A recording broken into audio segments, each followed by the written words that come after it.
संयम तप त्याग उपाव है। आकिंचन ब्रह्मचर्य धर्म दश सार है। चहु गति दुख ते काढ़ी मुक्ति करतार है।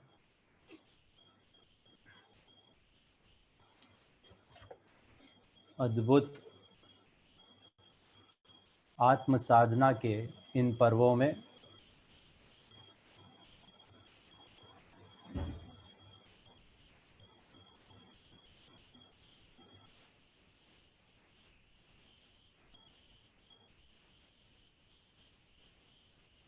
नहीं, चालू ही है। हाँ भाई जी, चालू है यूट्यूब पे। हाँ, थोड़ा आप उसको फास्ट फॉरवर्ड करिए तो आपको आ जाएगा। आत्म साधना के इन पर्वों में हम आराधना कर रहे हैं आज के दिन उत्तम तप की। उत्तम तप सुनते ही वीतरागी संतों की जो छवि है वो हमारे आँखों के सामने आ जाती है। उनकी अनुकरणीय मन भावन आत्मवृत्तियाँ निजात्म में केली करना आदि आज के दिन को समझने से उनके अंतर्मन में झांकने का यह महान अवसर मिल जाता है। उत्तम तप का पालन मुनिराज करते हैं। उत्तम का अर्थ होता है कि सम्यक तो सहितता, और तप अर्थात आत्मलीनता से विकारों पर विजय प्राप्त करना। आत्मलीनता से किस पर विजय प्राप्त करना? विभावों पर। लेकिन ये जो विभाव है यह तो मेरे हैं ही नहीं, तो उन पे विजय प्राप्त करने की आवश्यकता क्या है? कि मेरे नहीं है ऐसा मान लेना, ऐसा जान लेना, ऐसा अनुभव करना, ऐसा श्रद्धान करना, ऐसा दृढ़तापूर्वक अभ्यास करना, इसी का नाम तो तप है। यदि दूसरे शब्दों में कहें तो ये जो तप है इसका मतलब होता है कि लीनता। जब तक आत्मा में लीनता नहीं होगी तब तक जो हमारे बाहरी जो हम जिसको तप कहते हैं वह तप वो है अपने जो चरम जिसको हम पाना चाहते हैं वह तप करके वह प्राप्त नहीं होगा। अर्थात सम्यक तो प्राप्ति तो दूर, मोक्ष प्राप्ति तो दूर, यहाँ तक कि सांसारिक काम भी नहीं होंगे। क्यों नहीं होंगे? तो तप करना चाहिए कि नहीं करना चाहिए? कि तप तो करना चाहिए। उसके लिए तो आज हमको सीखना है सारी बात कि कैसे तप करना, किस तरह से करना, तप की परिभाषा क्या है, तप के बारे में उसके भेद प्रभेद क्या हैं, उसको करने से क्या लाभ है, और ये मोह के ऊपर, विकारों के ऊपर विजय प्राप्त करने से क्या होगा, ये कौन सी शत्रु की सेना है जिसके ऊपर हमको विजय प्राप्त करना है। कि अब तो उस तरह की बात ही नहीं है कि शत्रु पे विजय प्राप्त करना है। क्यों? क्योंकि मेरा निज शुद्धात्म तत्व तो जो है शुद्ध ही है, ऐसा हमने अभी तक तो समझा है। लेकिन आगे जो कर्मों से कर्मों को काटने की जो विधि है वह भी हम आज सिद्धांत के रूप में लेंगे। क्या लेंगे? कर्मों को काटने की विधि, कर्म काटने की विधि। अब आत्मलीनता का जो पुरुषार्थ है, जो जागृति है, उसके कारण हमारी अंतर्दशा, हमारी मनोदशा ऐसी हो जाती है कि हमारे अंदर में इच्छाएं उत्पन्न नहीं होती। इसलिए धवलाकार ने लिखा है इच्छा निरोधस तपः, कि इच्छा का निरोध ही तप है। फिर तप से निर्जरता, कि भाई ये जो तप है इससे निर्जरा होती है। अरे ये जो तप है इसी से कर्म कटते हैं, इसी से हमारे अंदर में जो कर्म है वह कट जाते हैं। अर्थात ये कर्म जो हमारे बंधे हुए हैं, जो कर्माण वर्गणाएं हैं, जो हमारे आत्मा से संबद्ध हो गई हैं, ये कैसे मुझे इनसे छुटकारा मिले? हमारा लक्ष्य क्या है? कि हमारा लक्ष्य तो मोक्ष है ना। तो मोक्ष का मतलब क्या है? कि हमारे पूरी पूरी निर्विकार दशा प्रकट हो जाना, अर्थात कर्म जो है वह कर्म में रह जाए और अकर्म अवस्था को प्राप्त हो जाए। और यहाँ मेरा आत्मा, ये जो संबद्धपना है कर्मों से, जो बाहर में, अंदर में तो शुद्ध है ही, लेकिन जो अशुद्धता, पर्यायगत अशुद्धता है, वह भी विकार रूप जो है, वो सब मेरे आत्मा से निकल जाए, पर्याय में भी कहीं किंचित मात्र उसका लेश रहे ही नहीं।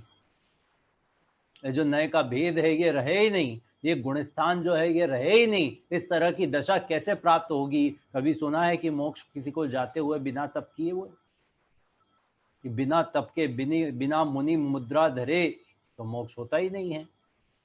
ये तो हमारे जैन धर्म का सबसे पहला नियम है ही कि ये जो तप किए बिना किसी का निर्वाण नहीं होता।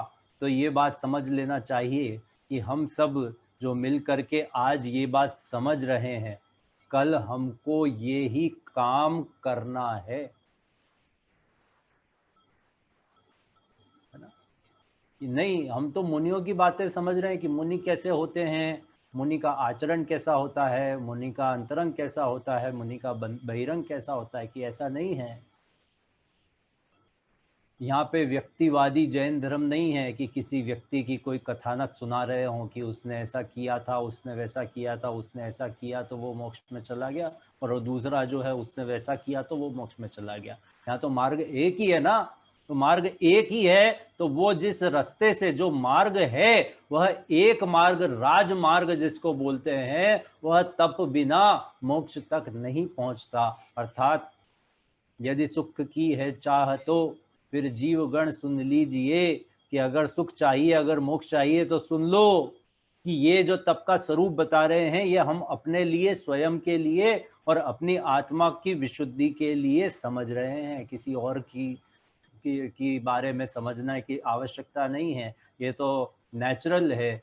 ये तो जो मुनियों की हमको महिमा आती है आज के दिन, कि जो उस जगह पर पहुंच गए कि जहां पर हम जाना चाहते हैं।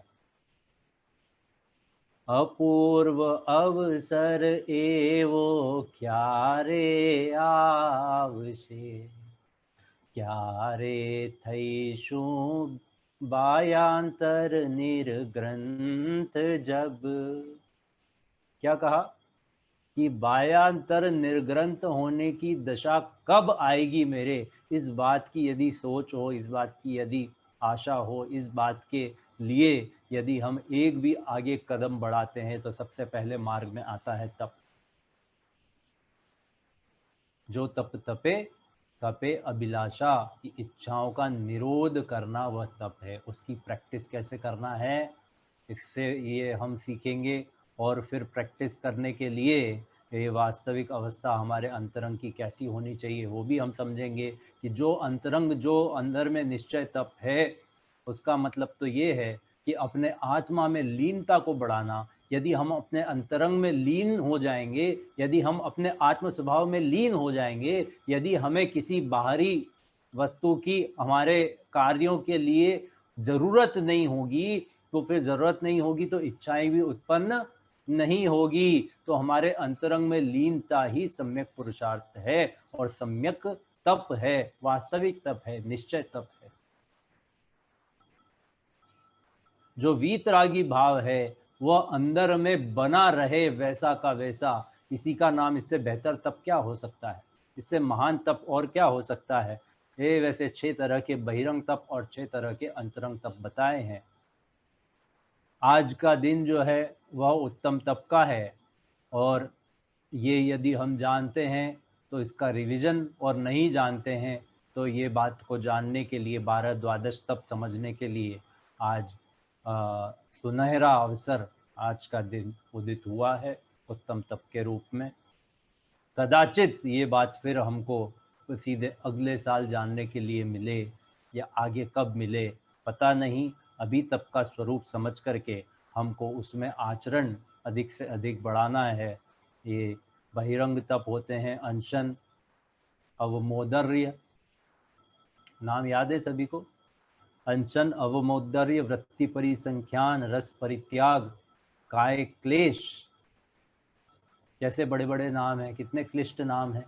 कि अरे नाम कोई क्लिष्ट नहीं है, ये अभी इसका अर्थ समझना तब तब पता चलेगा कि क्या होती है क्लिष्टता, क्या होता है विविक्त शय्यासन, क्या होता है कायक्लेश, क्या होता है व्युत्सर्ग, क्या होता है स्वाध्याय, किस प्रकार से प्रायश्चित होता है। ये सारे के सारे जो अलग-अलग तरह के जो तप हैं वो हम सब समझते हैं। सबसे पहले शुरुआत करते हैं अनशन से। अनशन अर्थात क्या?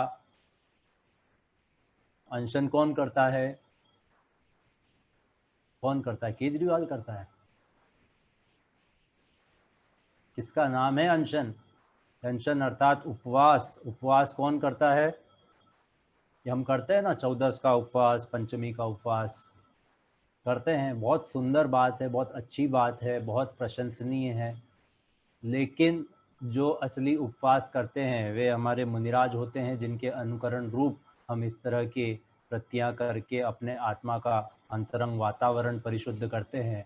जिस प्रकार से मुनिराज जब उपवास करते हैं तो वो उपवास इसलिए करते हैं कि वो अंतरंग एकाग्रता बढ़े और बाहर के कार्यों में न उलझ करके, बाहरी विकल्प कोई न हो करके वह अंतर में ही तिष्ठ रहें। अपने जो ज्ञान और वैराग्य है उसमें मग्नता और अधिक से अधिक बढ़े और अपने स्वरूप में लीनता बढ़ती रहे और बाहर के विकल्प नहीं आए। कल भी बताया था कि विकल्प से छूटने का सबसे बेहतर बढ़िया उपाय है कि उसका त्याग करना, संयम को धारण करना, तप को धारण करना। तो उससे क्या होगा कि उस जाति का विकल्प ही नहीं आएगा। कि त्याग है ना, यदि त्याग है तो भोजन करना ही नहीं है, भोजन करना नहीं है तो भोजन क्या नहीं करना, भोजन बनाना नहीं है, भोजन बनाना नहीं है तो भोजन सामग्री लाना नहीं है, भोजन सामग्री लाना नहीं है तो उसके लिए फिर कमाना नहीं है, यदि उसके लिए कमाना नहीं है तो कमाने के लिए बाहर जाना नहीं है, तो बाहर जाना नहीं है तो कहाँ जाना है? कि अंतर में जाना है। बात तो सारा कार्य जो किया गया वो तो अंतर में जाने के लिए किया गया और इसने बाहर जाने के उपवास में भोजन नहीं करना है तो और कुछ करने के लिए बाहर जाने के बहाने ढूंढ लेते हैं। उपवास करते हैं लेकिन सही उपवास करने का भान नहीं है, सही उपवास करने की टेक्निक याद नहीं है। जिसको याद है, जो उत्तम तरीके से करता है, जो हमारे सब मुमुक्षुजन और जो सुन रहे हैं उनमें से कई लोग ऐसे भी होंगे जो उत्कृष्ट उपवास धारण करते होंगे। ये बात जो मैं कह रहा हूँ वो ये समझाने के लिए कह रहा हूँ कि हमारा उपवास कैसा होना चाहिए। जब भी कोई इस तरह का विकल्प आए तो अपने अंतर मन को मुनियों सम, कि ये मुनि क्या करते होंगे इस सिचुएशन में, मुनिराज किस प्रकार से ध्यान करते होंगे, मुनिराज किस प्रकार से उपवास करते होंगे, तो जितना बन सके उतना उनके अनुसार, उनके कहे हुए मार्ग का अनुसरण करके वैसी ही क्रियाएं करने की हमको आवश्यकता है। तो हमारे अंदर में ये जो उपवास हम करे जा रहे हैं, करे जा रहे हैं, तो ये जड़ की क्रिया न हो करके हमारे अंतर बाह्य दोनों को पवित्र करे। इस प्रकार का हमारा अनशन हो जाए, इस प्रकार का हमारा उपवास हो जाए। ये वाली बात हमको अनशन से लेना है। आगे अवमोदर्य, अवमोदर्य अर्थात उनोदर भी बोलते हैं कि एक समय खाना या एकासन और आधे पेट का एकासन, अर्थात कि जितनी भूख है उससे कम खाना, ये उससे भी बड़ा पुरुषार्थ है, उससे भी बड़ा तप है। क्योंकि जब इष्ट भोजन सामग्री भूख लगने पर सामने होगी और भोजन चालू हो जाएगा, तब भोजन करते हुए भी उसको सीमित कर देना, अर्थात खा तो सकते हैं, 2 ग्रास ज़्यादा खा लेंगे तो कौन पूछने वाला है कि अपना एकासन थोड़ी ना टूट जाएगा। कि नहीं, एकासन में भरपेट 2 टाइम का घी डाल करके गरिष्ठ भोजन करने का कोई नियम नहीं है। यहाँ तो यदि उनोदर करते हैं वास्तविक जैन मतानुसार यदि करते हैं तो उसमें भोजन जो है वह कम लेकर के और अनशन से भी बड़ा कहा है कि मुनिराज जब अनशन से अवमोदर्य पे आते हैं, अवमोदर्य करते हैं, उनोदर करते हैं, तो उसका उत्कृष्ट उदाहरण है कि आता है वर्तमान योग में कि 1 महीने का उपवास करके आहारचर्या के लिए निकले और मात्र 1 दाना चावल का खा करके और फिर वापस से 1 महीने का उपवास कर लिया। तो उन्होंने क्या किया? क्या किया? उनोदर किया ना, लेकिन ऐसा उनोदर करके उनको मिला क्या? क्या प्राप्त होता है ऐसा करके? उन्होंने आहार तो ग्रहण कर लिया था, तो 1 दाने का करते कि भरपेट कर लेते, फिर उपवास वापस से करना ही था, क्या फ़र्क पड़ रहा था? लेकिन जो अंतरंग जो विशुद्धता है ना? इच्छा निरोधस तपः, तो वो अपने आप को चेक करते हैं कि किस मेरी इच्छाओं पे मेरी लगाम लगी कि नहीं।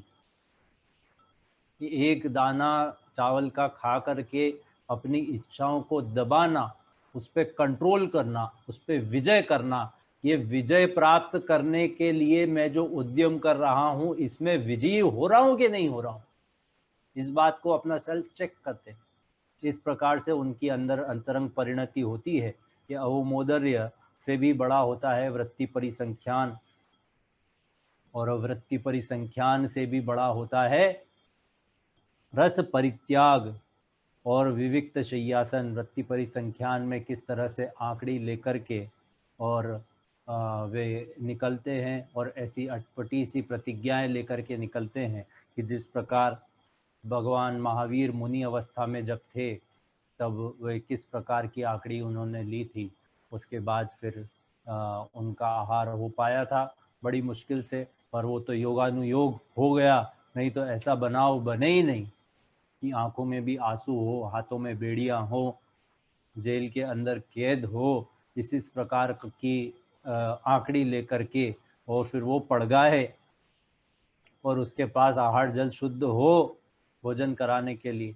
ये सारे योग मिलना कितना कठिन है, लेकिन ले लेते हैं आंकड़ी। क्या कारण है इसका कि इस तरह से आंकड़ी लेकर के इस प्रकार से व्रत परिसंख्यान करके, वृत्ति परिसंख्यान करके अपने कि क्या चाहते हैं मुनिराज, ऐसा करके क्या चाहते हैं कि कहीं कोई 2 बादाम से पड़ जाएगा तो मैं आहार लूँगा, आदि अनेक अनेक अलग अलग तरह की जटिल अपने आप को परीक्षार्थी की तरह बना देते हैं कि देखते हैं आज क्या होता है। ऐसा करने की आवश्यकता क्या है कि वास्तव में वो आहारचर्या के लिए निकले हैं ना, तो सहज रूप से आहार ग्रहण करने में प्रॉब्लम क्या है? जब जंगल से शहर तक गांव के किनारे तक आ गए और हाथ भी ऐसे रखा है, वो भोजन आहार जल शुद्ध है कि पड़गानाएं भी हो रही है और चरणों में बिछ रहे हैं लोग, तो क्या आवश्यकता है? क्या क्या क्या चाहते क्या हो तुम? ये प्रश्न तो पूछो मुनिराजों से। वो कहते हैं कि उनको भोजन नहीं करना, भोजन के विकल्प का नाश करना है, क्योंकि जो भूख है वह तो तन को परेशान करती है, लेकिन ये जो विकल्प हैं ये मेरे अंतर मन को अर्थात मेरे को अंदर तक छलनी कर देते हैं, और इस कारण से ये जो भी विकल्प होते हैं इनसे मेरे को छुटकारा पाना है। जो विकल्प विकल्प विकल्प चल रहे हैं, जो भोजन का विकल्प आया तो ये विकल्प, अरे आंकड़ी नहीं मिली, विकल्प खत्म। ये भोजन तो नहीं किया तो विकल्प कैसे खत्म हो गया? कि ये भोजन से विकल्प का कोई संबंध नहीं है भैया। ये तो त्याग हुआ, और त्याग हुआ और उसका विकल्प खत्म हो गया। बोलो 10-10 दिन में तक 10 लक्षण तक हमको क्या क्या नहीं करना, इस प्रकार के हम नियम लेते हैं, छोटे मोटे कोई लेते नहीं भी लेते हों तो लेना आवश्यक होता है 10 दिनों में, तो कि भाई मंदिर जाके हम खा भोजन करेंगे, जल ग्रहण करेंगे, या फिर ब्रह्मचर्य से रहेंगे, या फिर हम टीवी नहीं देखेंगे, या फिर हम एक टाइम भोजन करेंगे, या फिर हम रात्रि में जल अन्न जल नहीं लेंगे, आदि अनेक तरह के नियम।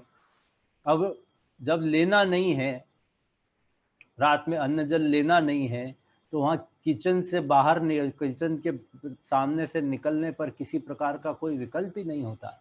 तो वो विकल्प नहीं होता, तो इसका मतलब ये है कि वो तो करने योग्य कार्य तो कभी भी किया जा सकता था। ये हमारा मन है जिसके के कारण हम परेशान होते रहते, घूमते रहते। बताओ, गुटखा से, पान बीड़ी से, आदि से, तंबाकू से कितना पेट भरता है, कितनी भूख मिटती है? भूख तो मिटती नहीं, तो क्या मिटता है? क्या होता है उससे? कि वो तलब होती है ना पंडित जी, तलब, तो वो तलब मिटती है। तो वो तो तलब तलब मिटती है, तो तलब पैदा क्यों की? पहले तो तलब पैदा की, फिर उसको मिटाते हैं। अरे कुछ काम धंधा नहीं है क्या कि पहले पैदा करते हो फिर उसको मिटाने के प्रयास करते हो? अभी लॉकडाउन में तो बेचारे परेशान हो गए, भटकते फिरते थे सभी तलबगार। अरे ना मिले तो परेशान, और मिले तो कौन सा अच्छा है, तो भी परेशानी है ना। ये बड़ी बड़ी बीमारियों का भय लगा रहता है कि अरे ये जो विकल्प है, ये विकल्प ही खाता है। वास्तव में भोजन इतना दुखदाई नहीं है जितना विकल्प दुखदाई है। इसलिए इस विकल्प को शांत करने के लिए, इस विकल्प को दबाने के लिए ये वाली चेष्टाएं, इस प्रकार के तप ये मुनिराज करते हैं। और उसके बाद इतने पहाड़ के पहाड़ जो कर्म हैं वो नेस्तनाबूद हो जाते हैं, खत्म हो जाते हैं, चकनाचूर हो जाते हैं, और अंतरंग में विशुद्धता बढ़ती जाती है, बढ़ती जाती है, बढ़ती जाती है। जिस प्रकार से 16 ताव से सोना शुद्ध होता है, किस प्रकार से 16 ताव लगते हैं? पहले तो जो है वह निकलता है माइंस के अंदर से, खदानों में से निकलता है, मिट्टी की तरह होता है। उसके बाद उसको अग्नि से उसका शोधन किया जाता है। उस प्रकार से शोधन शोधन शोधन शोधन क्रियाएं चालू हो जाती है, और वो शोधन होते हुए परिशुद्ध होता जाता है। बोलो 14 ताव का सोना शुद्ध हुआ कि नहीं हुआ? कितना शुद्ध है कि 14 ताव जितना शुद्ध और 2 ताव जितना अशुद्ध, अर्थात शुद्धाशुद्ध अवस्था में है लेकिन शुद्धता की ओर है। तो इस प्रकार से शोधन चल रहा है, शोधन चल रहा है, तपना पड़ता है ना। सोने को भी शुद्ध होने के लिए तपना पड़ता है। ये वो ही तप है कि ये आत्मा को भी शुद्ध होने के लिए, मोक्ष होने के लिए और सिद्ध दशा प्राप्त करने के लिए तपना पड़ता है। उसी का नाम उत्तम तप है।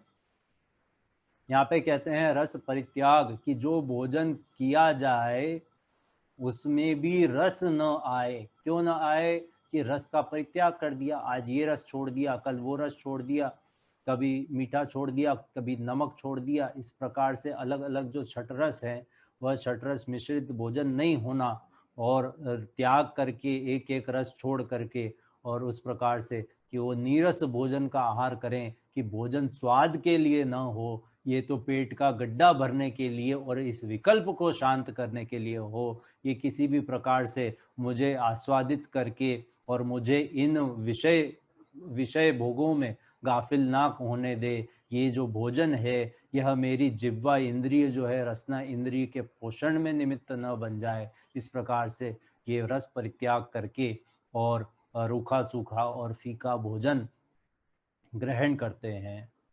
इस प्रकार का रस परित्याग होता है। अब ये तो हुए सारे भोजन से संबंधित, आहार से संबंधित, कि आहार जो है यह आहार लेने निकलते हैं तो गृहस्थ के पास जाना पड़ता है, और गृहस्थ के पास जाने में दोषों की झड़ियां लग जाती है। इसलिए ये 4 तप तो ये गृहस्थ के संपर्क में आने पर, ये उससे बचने के लिए, या फिर उस अवस्था को, वो जो लिंकअप होता है, उस लिंकअप को जो गृहस्थ के पास जाना पड़ता है, वह पास ना जाना पड़े, वो किस तरह से टल जाए, वो किस तरह से उसका ड्यूरेशन शॉर्ट हो जाए, इसके लिए ये तप किए जाते हैं। यहाँ पे विविक्त शय्यासन जो तप है, उसमें किस तरह से बैठने और लेटने का आसन किस किस तरह से होता है, छैडाला में भी लिखा है कि एक करवट सोते हैं, और एक करवट लेटने पर दूसरी करवट नहीं बदलते, क्योंकि वो पीछे जो जीव हैं कदाचित वो मर न जाएं रात्रि में। एक ही आसन में या तो ध्यान करते हैं या फिर जिस भी मुद्रा में रहे वो बदलते नहीं हैं। और नुकीले पत्थरों पर जीव नहीं होना, बस ये कंकर रेती और पत्थर से उनको कोई दिक्कत नहीं है। जीव ना हो तो वो आसन पर बैठ जाते हैं, कितना ही नुकीला हो, गड़ जाए, खून बहने लगे, रक्त पीप की नदियां बह जाएं, लेकिन वो आसन वो कंफर्ट के लिए नहीं छोड़ते, लग्जरी के लिए नहीं छोड़ते, वो उसी स्थिति में अपने आप को ध्यान मग्न हो जाते हैं। तो उनके तो क्या ही कहने कि जिस शैया जिस जिस आसन पर बैठे हैं और सामने से यदि अजगर आ जाए, सांप आ जाए, शेर आ जाए, चीता आ जाए, सियार आ जाए, आदि कि कोई भी जानवर आ जाए, लेकिन वो उससे छोड़ करके भागने नहीं लगते। अरे कोई जानवर तो सींग मारता है, कोई डंक मारता है, कोई मच्छर काटते हैं, तो वो खुजलाते नहीं हैं। इसी प्रकार से परिश्रमों को भी सहन करते हैं और अपने स्थान पर भी स्थिर होकर के बैठ जाते हैं। अरे ऐसे बैठते हैं, ऐसे बैठते हैं। अरे गर्मियों में चोटी पर जाकर के चट्टानों पर, गरम गरम चट्टानों पर बैठ जाते हैं और ठंड में ये हिमालय की चोटियों पे जाकर के तपस्या करने लगते हैं, बर्फ की शिलाओं पर बैठ जाते हैं। अरे आश्चर्य होगा यह सुनकर और समझ करके कि किस प्रकार से चट्टानों पर ऐसी गर्म गरम चट्टाने जिसको कि छूने पर भी हमें चेट जाए, तवे की तरह गरम, कि जिस पर कि उनका आसन ऐसा दृढ़ लगता है कि सूर्य जैसे सर पर बैठा हो और वो चट्टान के ऊपर बैठने पर जैसे डांबर गल जाता है गर्मी में, वैसे चमड़ी चेट जाए, गल जाए, लेकिन मजाल है कि वह अपने ध्यान से च्युत हो जाए। इस प्रकार के अंतरंग वैभव के स्वामी और चेहरे पर सिकन न आए, माथे पर सल न आए, आंखों में आंसू ना हो और आंख का कोना भी लाल ना हो और पसीने की झड़ियां लग जाए और यहाँ पर बारिश होती रहे तो बारिश में भी ये तरुतल बैठ जाते हैं और तेज धार उनके सर पर पड़ती होवे तो मानो कि मस्तकाभिषेक हो रहा है, लेकिन उनके सर पर पड़ने, चोट लगने पर, निरंतर चोट लगने पर, माथा फटने जैसी जो विकट स्थितियां आने पर भी, शारीरिक विकट स्थितियां आने पर भी अंतरंग विकटता नहीं आती और अपने चैतन्य स्वभाव में लगे रहते हैं, लगे रहते हैं, लगे रहते हैं। तो क्या उनको मालूम नहीं पड़ता मेरे साथ क्या हो रहा है? थोड़ा तनिक साइड में जाकर के नहीं बैठ सकते क्या? कि अरे उनको परवाह नहीं है। ये वास्तविक बात तो ये है। काय क्लेश नाम का तप है। ये काय क्लेश अर्थात काय को क्लेशित करना। अब बहुत लोग पूछते हैं कि आप लोग जैनियों में तो क्या है, काय को, शरीर को दुख देना, शरीर को दुख देने से भी कोई धर्म होता है? काय क्लेश नाम का तप है आपके पास। काय को क्लेशित करने से नहीं, अपने शरीर की ओर दृष्टि न देना, ये इसका प्रयोजन है। शरीर की ओर दृष्टि न देना तो काय क्लेशित हो जाती है, उसको करना नहीं है, या फिर शरीर को यातनाएं नहीं देना है जिस प्रकार से ऐसे ऐसे कोड़े मार मार करके और अपने को नोच नोच करके, है ना। यदि काय क्लेश को इस तरह से लिया जाए तो और भी कई तरीके हैं कि काय को क्लेशित किया जाए, और दूसरे धर्मों में आते हैं कहीं कहीं। वैसा नहीं होता यहाँ पर। यहाँ पे तो काय क्लेश का अर्थ होता है कि अपने अपने स्वरूप गुप्त हो जाना और ये शरीर की परवाह छोड़ देना, और छोड़ देने से शरीर अपने अनुसार प्रवर्तन करता है तो स्वतंत्र है अपना काम करने के लिए पुद्गल, और जैसा उसको पोषण मिलता है, जैसा उसको शोषण मिलता है, उस तरह का वो हो जाता है। तो ऐसा कहा जाता है कि काय क्लेशित हो गया, लेकिन वो वास्तव में तो अंतरंग में आनंद की घूंट पी रहे हैं। अरे आनंद का मार्ग है, ये तड़फन का मार्ग नहीं है। यहाँ पे हमको ऐसा लगे कि अरे ये काम हमको करना पड़ेगा। शुरुआती प्रवचन में ऐसा कहा था कि ये हमारा फ्यूचर देखना है हमको, इसके अंदर कि कैसा हमको होना है, कैसे हमको, किस तरह का मार्ग हमने चुना है और किस तरह के मार्ग में हम आगे बढ़ रहे हैं। अरे मोक्ष मार्गी तो मानते हैं कि नहीं हम अपने आप को? वो मोक्ष मार्गी कोई अपने मार्ग से ये सब तप का नाम सुन करके डरेगा कि आनंदित होगा? अरे मेरी कब ऐसी अवस्था हो। ये शरीर का ध्यान रख रख करके इसका पोषण करते करते जन्म जन्मांतर बीत गए, क्यों न मैं अपने अंतरंग शुद्धि के प्रयास से एक बार ऐसा कुछ करूं कि ये शरीर की आवश्यकता ही नहीं पड़े, अनंत काल तक शरीर ही ना हो। शरीर नहीं हो तो विकल्प नहीं हो, विकल्प नहीं हो और ये शरीर की साथ संभाल और जन्म और मरण का जरा का कोई घटना मेरे अंदर घटे ही नहीं, ये घटना क्रम हमेशा के लिए फुल स्टॉप हो जाए। इस प्रकार की व्यवस्था क्यों नहीं कर लूं मैं अपने आप की? ये महान मार्ग जो जिनवाणी में मिला है, ये ऐसे ही नहीं है।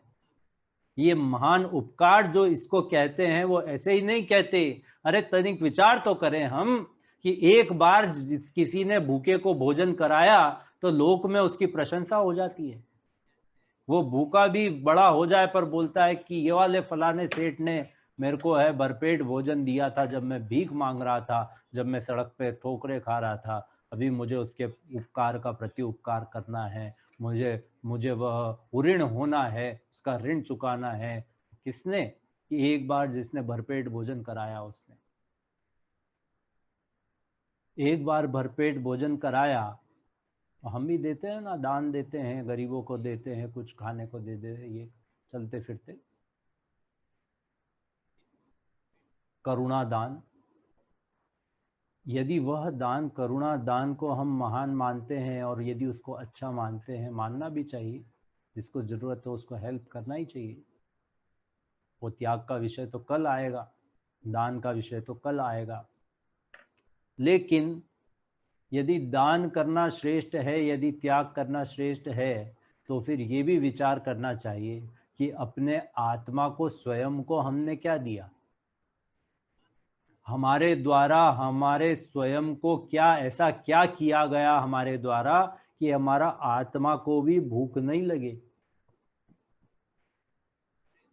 इसकी भी ऐसी अवस्था हो जाए कि इसको कभी भूखा ना रहना पड़े। इसके लिए हमने अपने लिए कोई व्यवस्था की है कि नहीं? दूसरों के लिए तो की होगी। यहाँ पर काय क्लेश के द्वारा ये समझाने की कोशिश की है कि अपने स्वयं के लिए ये जो उत्तम मार्ग है चुना है, इससे डरना नहीं, इसमें आगे बढ़ना, प्रवर्तन करना आनंद का मार्ग है। इस प्रकार से ये तो बहिरंग की बात हुई। अभी अंतरंग क्या चल रहा है हमारा टॉपिक? अंतरंग परिग्रह तप। ठीक है, अंतरंग तप कौन कौन से हैं? अंतरंग तप है प्रायश्चित, विनय। क्या है प्रायश्चित? एक एक को आगे समझाते हुए चलते हैं। प्रायश्चित अर्थात अपने दोषों को किस तरह से मुनिराज आचार्य के सामने जाकर के कह देते हैं अपना। अब ये इससे भी बड़ा, ये अंतरंग तो मतलब आप समझो नहले पे दहले जैसा है। ये अंतरंग जो है ये तो बहिरंग को तो हमको देखने पर दिख जाता है, लेकिन अंतरंग तप को हम तप मानते नहीं हैं। उसको हमको लगता है कि अंतरंग तप मानो तप हो ही नहीं, लेकिन वास्तव में अंतरंग तप कितना बड़ा तप है, इस बात का हमको विचार करना है कि अंतरंग तप क्यों बड़ा है। अंतरंग तप इसलिए बड़ा है कि अंतरंग तप होने पर, अर्थात सम्यक दृष्टि होने पर ही बहिरंग तप होते हैं, है ना। तो अंतरंग तप क्या होगा कि प्रायश्चित, ये प्रायश्चित में मुनिराज के सामने, आचार्य के सामने हमने जाकर के बात कह दी, अपनी गलती बता दी, अपनी त्रुटि बता दी, अपनी पूरी स्टोरी बता दी कि बताओ क्या हुआ था, आहार लेने गए थे तो क्या क्या हुआ। पूरा घटनाक्रम आकर के आचार्य को बताना पड़ता है, ऐसे ही नहीं चल जाता है क्या? अरे ये भी कोई स्कूल है, क्लास चल रही है क्या कि मैडम को सब बताना पड़ेगा, कहाँ गए थे, क्या हुआ था, कल बुखार आ गया था इसलिए नहीं आया। ये भी कोई बात होती है कि अरे ये उत्तम अनुशासन का नमूना यदि देखना हो तो आचार्य संघ को देखना चाहिए। किस प्रकार से अनुशासनमय जीवन होता है, किस प्रकार से अंतरंग अनुशासन होने के साथ साथ बाहर का आचरण भी किस प्रकार से अनुशासित हो जाता है, कंट्रोल हो जाता है, उस पर लगाम लग जाती है। ऐसा आचार्य संघ, मुनि संघ होता है। ये कहते हैं, ये कंपनाचार्य और श्रुत सागर मुनिराज के बारे में हमने अभी अभी रक्षाबंधन पर्व पर उसकी स्टोरी सुनी होगी। किस प्रकार कंपनाचार्य आदि 700 मुनि जब उज्जैनी में जाते हैं और जब बलि आदि चारों का जब इस तरह से वहाँ पे बात करने के लिए आते हैं, चर्चा करने के लिए, और कंपनाचार्य जब जवाब नहीं देते और मौन रहते हैं, तो वापस जाते समय जब श्रुत सागर मुनिराज उनको रास्ते में मिल जाते हैं तो राजा और चारों मंत्रियों से वाद विवाद होता है और वो उन मुनियों से वाद विवाद में ठहर नहीं पाते और ठहर नहीं पाते तो उसका परिणाम क्या होता है कि उसका परिणाम तो जो होगा वो तो उनके साथ होना ही है बाद में। लेकिन श्रुतसागर के साथ क्या होता है? श्रुतसागर मुनिराज पूछते हैं अकंपनाचार्य क्या क्या हुआ बताओ। तब वह अपनी पूरा वृतांत सुनाते हैं और प्रायश्चित विधि से कि ये तो तुमने अपराध किया है, संघ को तुमने मुश्किल में डाला, अब तुम वहीं जाकर के खड़े हो जाओ ताकि संघ जो है वह सुरक्षित रह सके। इस प्रकार का अनुशासन आचार्य के द्वारा किया जाता है। और प्रायश्चित विधि वहीं जाकर के खड़े होने से क्या होगा कि प्रायश्चित विधि से जो भी किया कुछ गलत हुआ उससे उनकी शुद्धि हो जाएगी।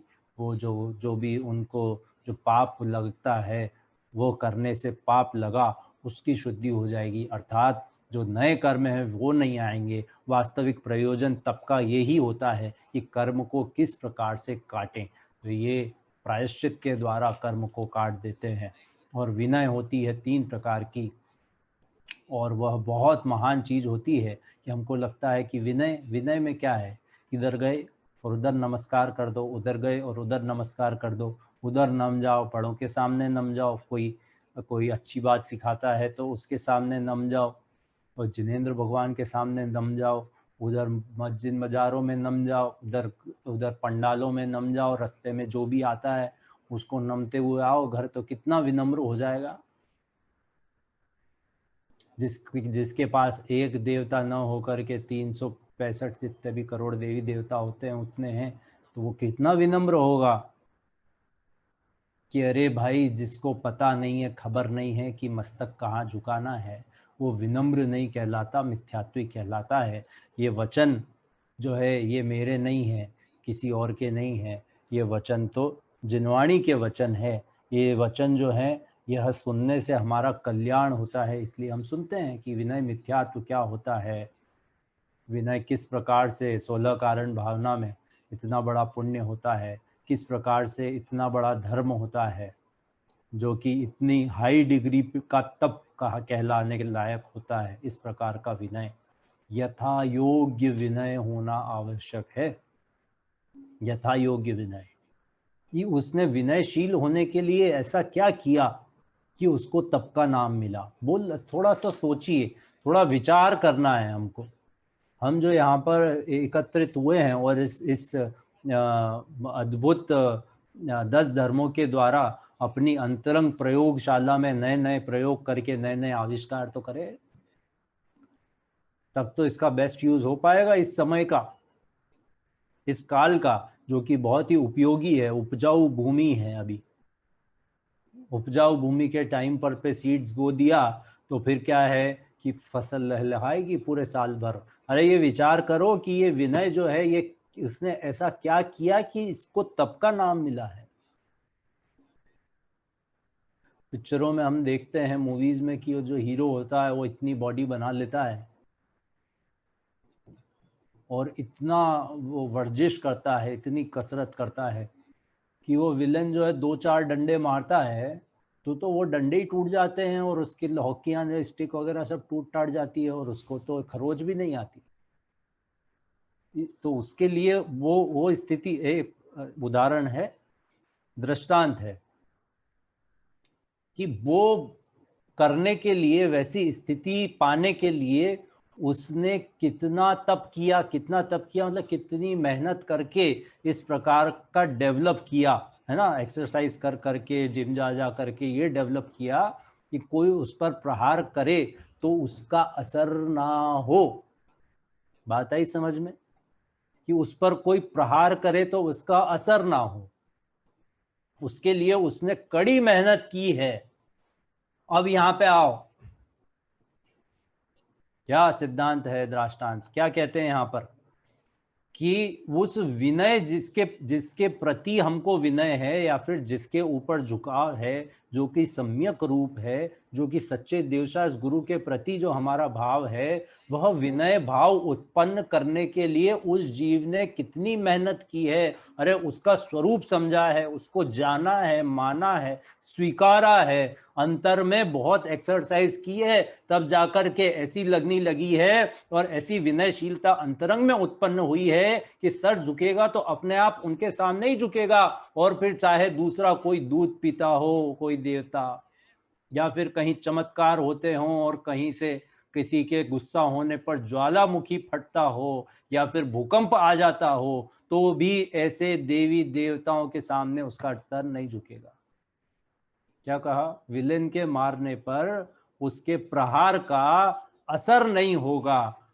उसी प्रकार यहाँ पे अंतरंग एक्सरसाइज द्वारा उसने अपने आप को ऐसा गढ़ लिया, ऐसा बना लिया कि बाहरी किसी भी प्रकार के प्रपंचों का और चमत्कारों का और देशनाओं का उसके ऊपर असर ही नहीं होता है। उसको सत्य का स्वरूप समझ में आ गया। ये अंतरंग एक्सरसाइज उसने की है, ये अंतरंग तप उसने किया है। इस प्रकार के तप से वह तपा है और शुद्ध हुआ है। अमर साधना में रत योगी तन कांटे सा सूख गया है। वैभव की उन्माद भरी उन रातों को अब भूल गया है। इधर वासना थकती जाती, उधर तप रही कंचन काया। मचल पड़ी है उसे रिझाने आज विश्व की मोहक माया। तपोवन्य में जल जल योगी कंचन हो निकला करते हैं। अभिशापों में वरदानों के स्वर्णिम फूल खिला करते हैं। अभिशापों में वरदानों के स्वर्णिम फूल खिला करते हैं। ये वरदान है कि अभिशाप है ये 12 तप? हमको अभिशाप लगता है कि कैसे करेंगे, कैसे करेंगे, कैसे होगा एक आसन पर। अभी तो क्या है कि लेटते हैं और सुबह उठते हैं तो जो जहां पे लेटते हैं उससे दूसरे कोने पर तो सुबह होती है। रात भर में पूरा बिस्तर नप जाता है और कहाँ ऐसे गद्दों पर और कहाँ पे पत्थरों पर सोना, शिलाओं पर, वो भी एक करवट। कैसे होगा ये जग जिसको अभिशाप समझता मैं वरदान उसे कहता हूं। अतः दुख के झंझावातों को हंस हंस कर सह लेता हूं। कौन कह सका रही सफलता मेरे जीवन की थाती है। स्वयं देह जब अंतिम क्षण में इसको छोड़ चली जाती है। सभी चलाचल चलते रहते रही चेतना ही अचला। चिर संचित अरमानों का घट एक दिवस ही फूट चला। अरे हमारे अंतरंग की विशुद्धता, हमारे परिणाम और हमारे भाव इस बात पर निर्भर होते हैं, इस अपनी अपनी मान्यता पर निर्भर होते हैं। ये बाहर के वातावरण के द्वारा और बाहर की ये व्यवस्थाओं के द्वारा हमारा यदि अंतरंग संचालित होता है तो सावधान हो जाने की जरूरत है। ये हमारा कंट्रोल तो हमारे ऊपर हो ना। ये हमारे अनंत गुणों का वैभव जो है वो तो हमारा है ना, स्वयं का है, तो स्वयं को भोगने दो। यहाँ पे कहते हैं कि वैयावृत्ति नाम का एक महान तप है। कि वैयावृत्ति करना तप है या वैयावृत्ति कराना तप है। आता है डॉक्टर साहब की जो 10 लक्षण की पुस्तक है उसमें किस प्रकार से वैयावृत्ति करना कितना महान तप है। कि जिस प्रकार से वैयावृत्ति करके और अपने जो शरीर के ऊपर से ध्यान हटवा करके वैयावृत्ति करने वाले अर्थात जो मुनिराज हैं जिनके शरीर में वेदना हो रही है, अंतिम काल चल रहा है, समाधि मरण हो रहा है, तब कुछ भी हो सकता है, तो उस काल में दूसरे मुनिराज ये शरीर को हम संभाल लेंगे, तुम अपनी संभाल करो। अरे जीवन भर की साधना का फल मिलने वाला है। अरे मोक्ष में जाने वाले हो, तुम इस पर ध्यान मत दो। क्या दुख रहा है, माथा दुख रहा है, मैं दबा देता हूं, तुम अपनी आत्मा का ध्यान करो। इस प्रकार से बार बार उनको लगाते हैं, रमाते हैं, अपनी आत्मा में तिष्ठाते हैं। इस प्रकार से वह उनको उनकी स्थितिकरण करके उनको बार बार धर्म मार्ग का उपदेश देते हैं। और वो जो है मुनिराज, वह अपने आत्मा में बार बार स्थिर होते हैं उपदेश सुन करके और देशना सुन करके।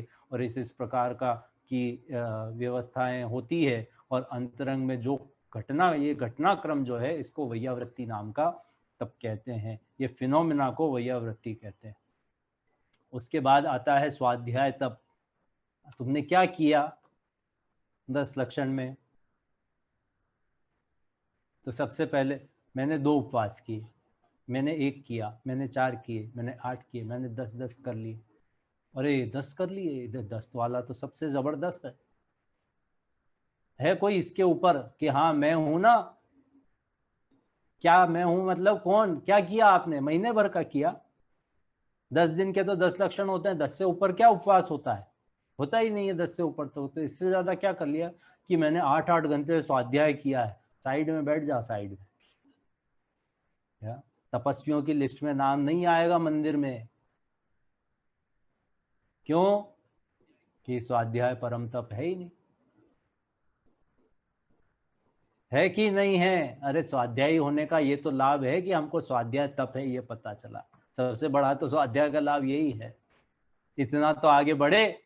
अरे स्वाध्याय परमम तप, कि इतना ऊपर की डिग्री का है ये कि वाचना, प्रचना, आमनाएं, उपदेश, क्या कहते हैं, अनुप्रेक्षा, ये सारे के सारे जो हैं, और धर्मोपदेश, ये सारे के सारे जो हैं ये स्वाध्याय है और यह भी तप है। इसी प्रकार से व्युत्सर्ग है, जिसकी जो कि परिग्रह नहीं करने के नाम पर निर्ग्रंथ अवस्था, अभी बात हुई थी ना, क्यारे थईशु बायांतर निर्ग्रंथ जब, कि अंतरंग और बहिरंग परिग्रह कब छूट जाएंगे, इस प्रकार की मेरी स्थितियां कब हो जाएगी। ये हो गया विसर्ग नाम का तप।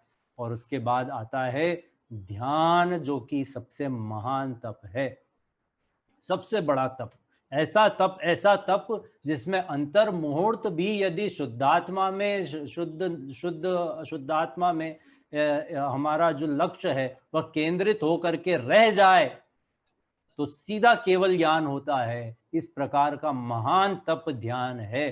तो ये ध्यान करना, अंतर ध्यान करना, आत्मा का ध्यान करना, इसका नाम ध्यान है। ये जो बाहर में जो मेडिटेशन कराते हैं, लाइट के गोले बल्ब को दिखा करके और अंदर में चक्र को दिखा करके, ये सब मिथ्यात्व का पोषण है। ये वास्तविकता से बहुत कोसों दूर है और ये खोटा भ्रम है कि इससे कुछ हित होने वाला है।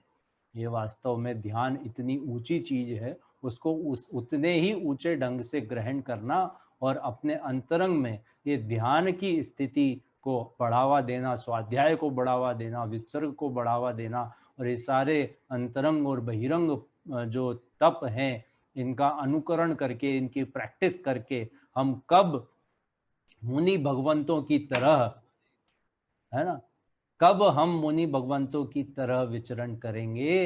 इस प्रकार से हमारे अंतर में ऐसे भाव उत्पन्न होने लगे, रात में सपने भी आए तो ऐसे आए कि जे उठ करके मैं नग्न होकर के दिगंबर संत बनने जा रहा हूँ, इस प्रकार के दीक्षा ले रहा हूँ, इस प्रकार के हमारे स्वप्न में भी वो आए, इस प्रकार का हमारा जीवन हो जाए। यही आज की प्रेरणा है।